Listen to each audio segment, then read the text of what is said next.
A ve studiu je tedy Gernot Mittendorfer. Mr. Mittendorfer, let's start with the current events. You claim 675 million in the OP Prostějov bankruptcy, which makes you the biggest creditor, and you have been removed from the creditors committee, and most recently you appealed the bankruptcy court decision. What is the situation now?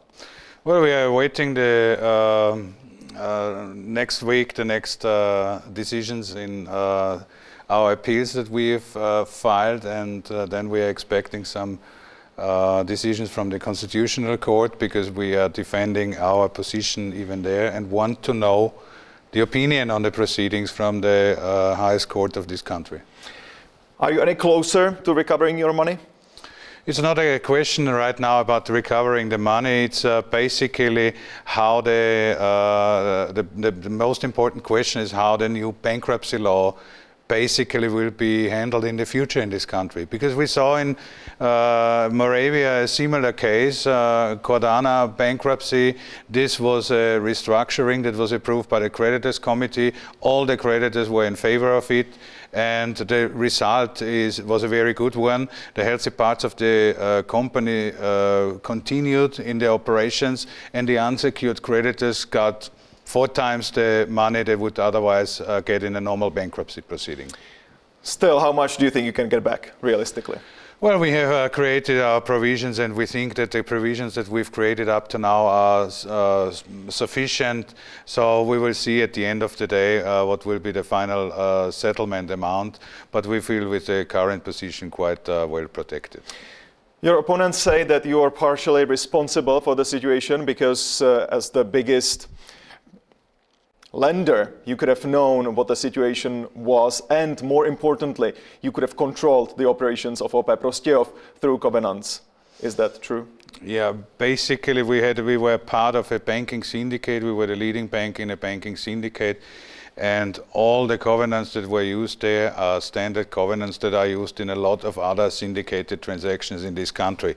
So we don't see any wrongdoings from our side in this particular case, but we are respecting court decisions, and that's the reason why we are seeking the opinion of higher courts. Did you know about the situation in OP Prostějov before the bankruptcy? Well, it was clear that a textile company, once the trade barriers with China are removed, will not have an easy time. But OP Prostějov was a traditional producer, and even now and during the bankruptcy it was confirmed that there are some valuable parts of this company. And I think it's very important, especially for regions where you have a relatively high unemployment situation and difficulties creating new jobs. I think the first order of business is to keep the jobs and keep the healthy parts of companies. On a more general level, what do you think is the major problem in the Czech bankruptcy law, if there is one, according to you? Well, it's basically the interpretation that is currently used is leading to a different approach from lenders in the future, if this is confirmed. I think the idea of strengthening the creditors in the process was a very good one. And we have seen successful restructuring and successful cases. So the spirit of the law is, I think, going in the right direction. Whether the execution and the interpretation, this remains to be seen. Moving on to hopefully a less painful subject for you, which is the Česká spořitelna Premier, the former HSBC Premier service that you acquired and rebranded. How many customers, or what portion of customers were you able to retain? Well, basically, we were not buying the customer base. We were just taking over the branches and the equipment, and we were offering to the employees the option that they will join us. You were also the same offering we were the doing customers to the customers, and we were happy that until now, more than 50% of the former customers of HSBC have decided to join us and take the Česká Premier services. Have you already acquired a significant number of new customers? We were recently launching the full rollout of our Premier services. It was basically 2010, and so we are full operating 6 weeks basically, and our Premier customer service are in the thousands, and we expect that we have up to 40,000-50,000 customers in that segment over a reasonable period of time. HSBC left the segment because it thought that it is not profitable. What makes you think that you can make money?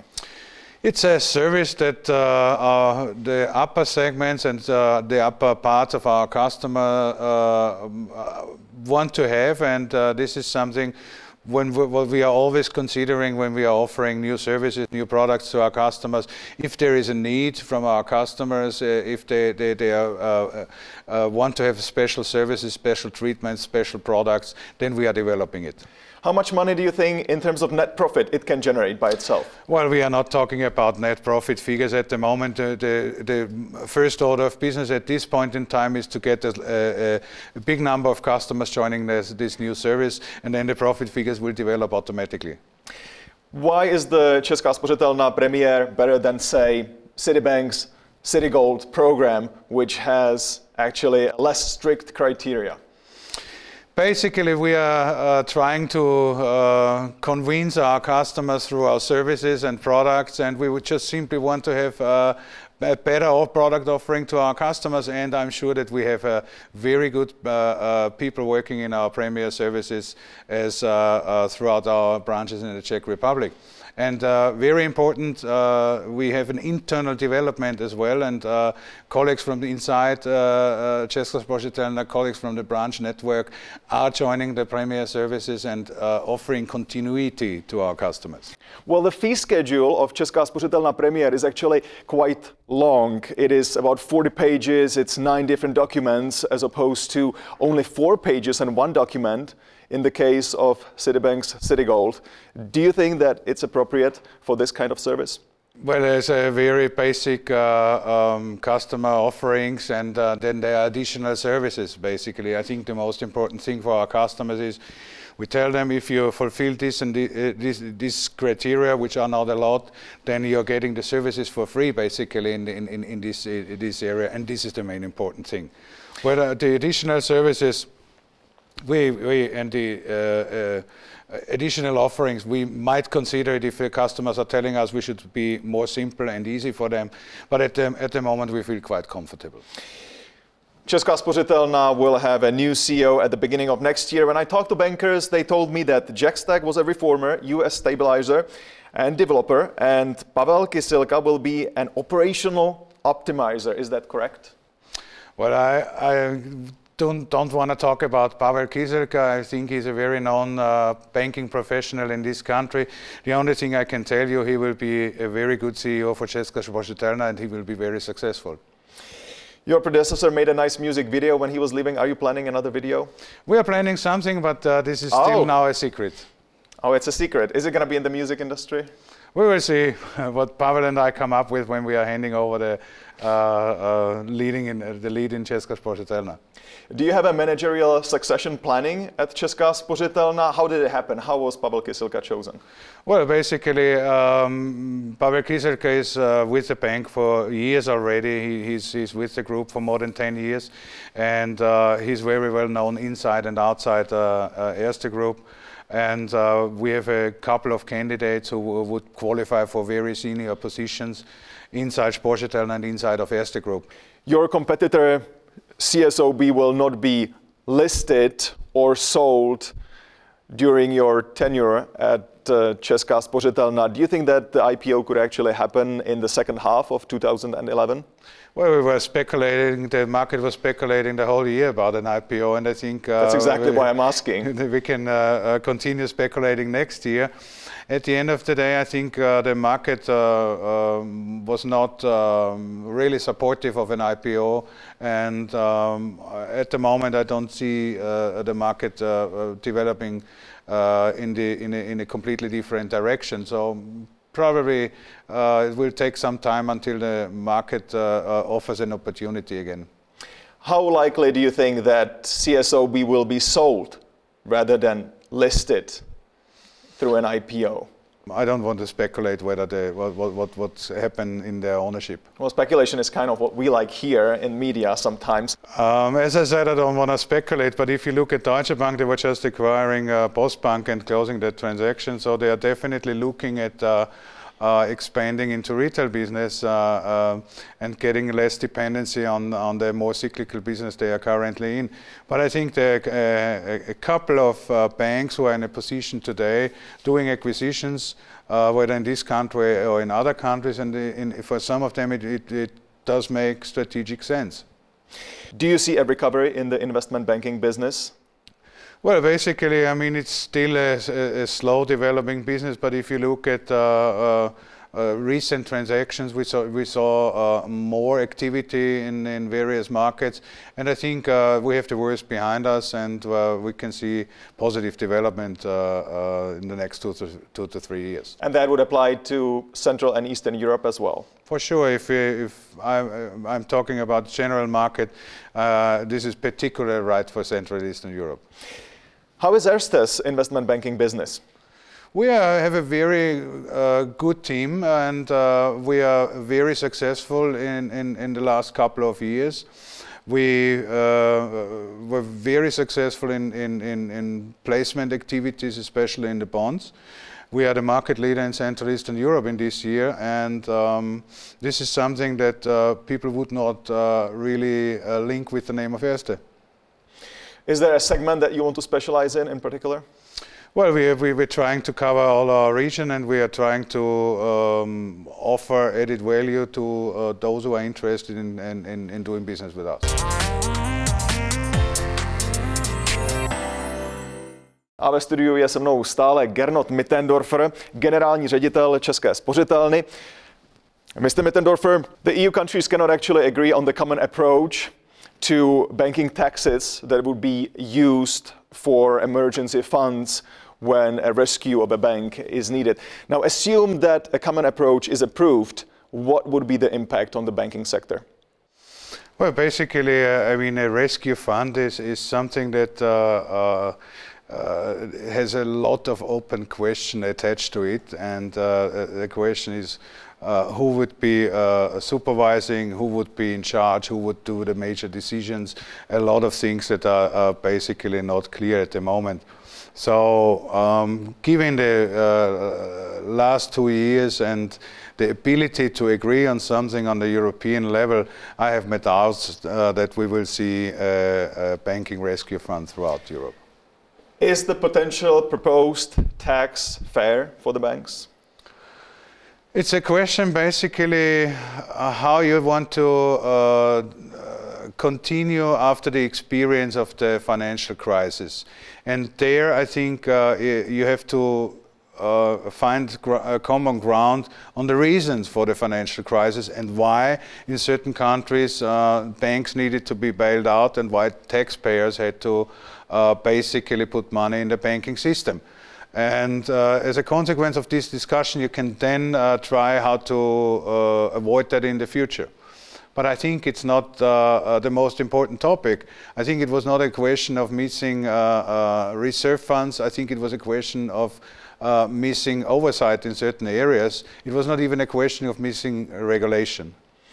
There's a lot of speculation about what the tax should look like. Do you have any idea what it should look like?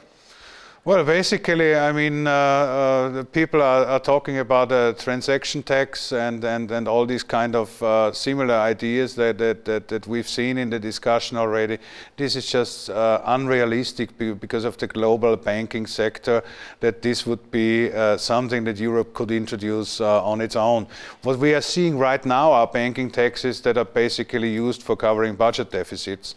And this is, I think, not in the interest of the people who were bringing up the topic about insurance funds.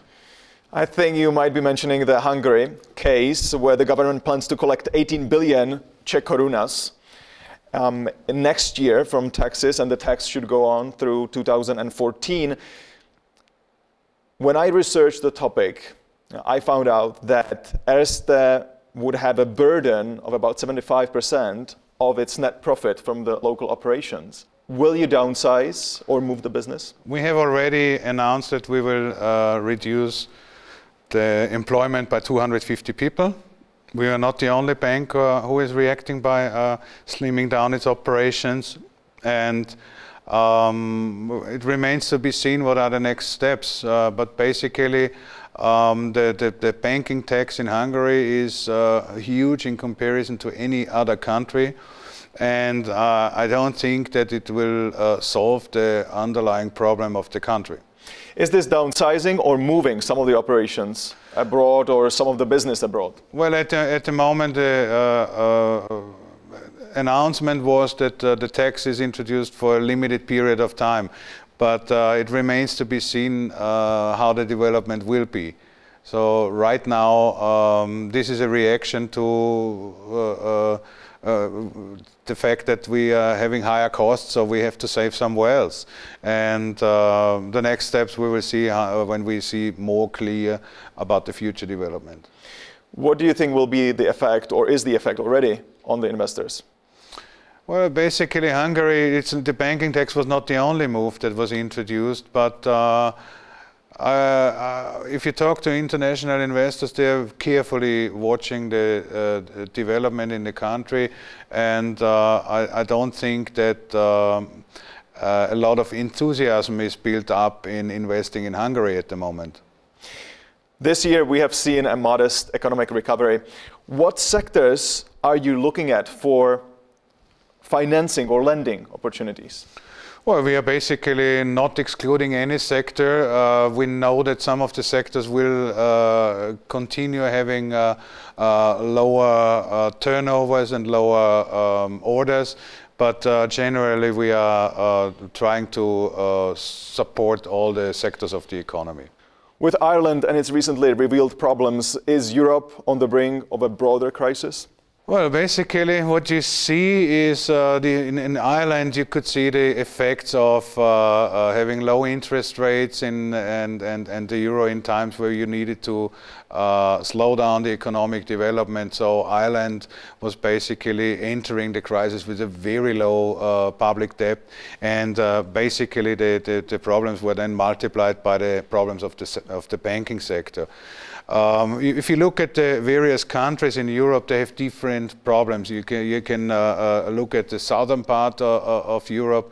There's basically the competitiveness was reduced in the last couple of years. But generally you can say that the debt levels after the crisis and even before the crisis were already at elevated levels and needed to be addressed. And this was not happening in the good times. So do you think that this is the major lesson that we could learn from the Irish case? Well, Ireland, I would say, was an economy that was suffering from the fact that the major economies were developing much slower than the Irish economy, and they were sharing the same currency. So in this case, the only way how to cool down the local domestic development is by running budget surpluses and basically putting restrictions on the banking sector in terms of additional lending. But this is not a problem that we can multiply to other countries. But at the end of the day, well, that seems to be a systemic problem, though. If the euro is to blame, then we have a problem, obviously, in the eurozone. It's not. I mean, the effects of the euro are just simply that you have interest rates that are not fitting all the time to your current domestic need, and this you have to balance through other measures, which is a difficult task, but you can do it. And but generally, I would say in Europe we are seeing missing demand from the consumers, and this is a problem that is still unresolved, the same as in the US. You are leaving Prague after 3.5 years. What have you learned? A little bit more Czech, not enough to have the interview with you in Czech. But I think I have a deep respect for this country. I have met a lot of excellent people. I've seen a lot of excellent companies. And I think that the public debate and the public opinion and the common opinion is basically going in a very right direction. You're heading to board of Erste, where you will be responsible for corporate finance and investment banking. How much will the new job differ from what you do currently? Well, basically, I will be responsible for the corporate and investment banking business in all the countries of Erste Group. So it will be a lot of learning for me, because I know some of the countries of the group, but not all of them to that extent that is necessary to do business there. And it will be an interesting time, and I'm looking forward for it. But yeah, it's more traveling and longer distances.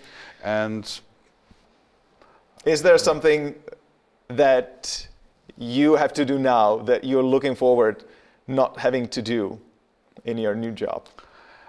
Basically, I like my job here at Česká spořitelna. Or give me something. There must be something. Something that I will not miss from my current job. Well, I think we have a lot of meetings inside the bank where I'm sometimes not happy that I'm not meeting customers or colleagues in the branches. But I'm a little bit skeptical that this situation would change a lot when I'm moving to Austria. Gernot, thank you. Thank you very much.